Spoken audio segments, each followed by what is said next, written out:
you know, where do you go from here? You know, it's really wide open because the sky's no longer the limit anymore. With technology and everything, you can reach millions and millions of people around the world, and you never know who's watching. So you got to constantly try to put out the very best work you can possibly do. And you got to live for the moment, meaning that you try to put all the years and years of what your philosophy is as a creative being on canvas, and hopefully people connect with it.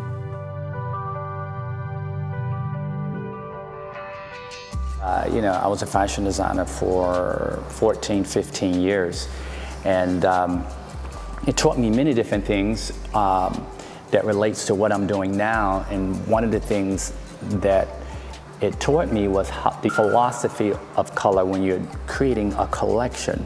So, you know, a lot of times people say, wow, that's a big difference. Coming from being a fashion designer, then going into being a painter it's not a common thing, but there's a convergence, and I think it's a beautiful thing when you have art, fashion, music, poetry. When you are able to converge all those things together, I think it's a really, really beautiful thing.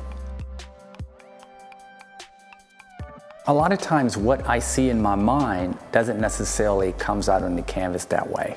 It's really interesting. There's it's almost like a metamorphosis process. A movement happens to me where I'm speaking to the canvas, and then there's this spiritual dance that happens in my mind, you know, my connection to the higher calling.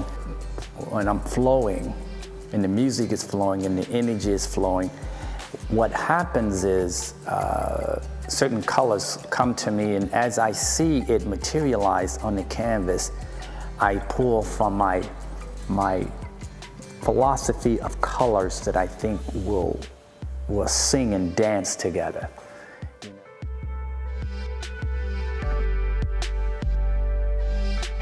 A lot of my paintings, I do a lot of texturizing.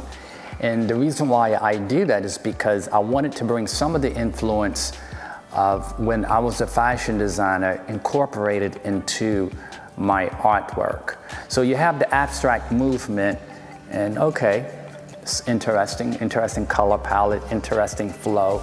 And then I said, you know what? I need to take it to another level to separate me from all the other abstract painters that's out there. So I decided to start stitching the canvas, which everything has a symbolic meaning to me. Obviously to you, you can interpret it any way you want to interpret it, but for me, the stitching represents the connecting of all cultures.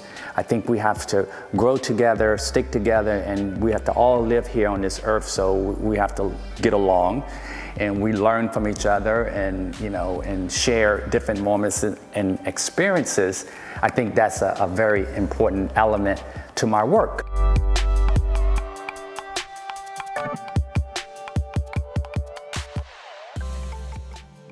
I spent some time in Hong Kong, in Thailand, different parts of Asia, and I noticed that for nourishment, the way we use utensils here, they use chopsticks. It's a way of life for them. They use them to feed themselves.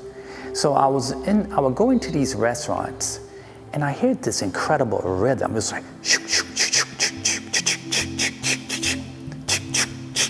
and it was very abstract, and I was like, and it was like,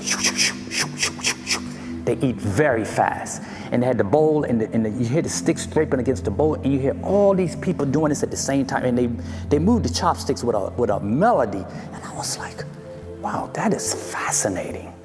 And I said, you know what? I'm gonna start incorporating chopsticks in a lot of my work. And I started wrapping with these beautiful color yarns because I wanted the chopstick not to just be a symbolic piece of wood with a curvature movement sitting on the canvas.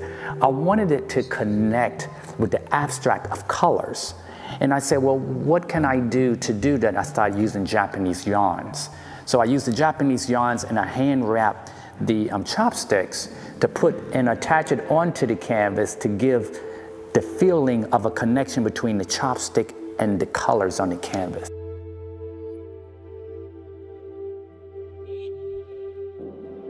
This is not what you call your typical gallery, okay? My goal was to do a space that spoke a dialogue through the creative abstract process. So when people walked in, they don't see the art lined up in the back studio, they see it visually on the walls, and it kind of tells a story. My story as a creative being. Who is Anthony Liggins?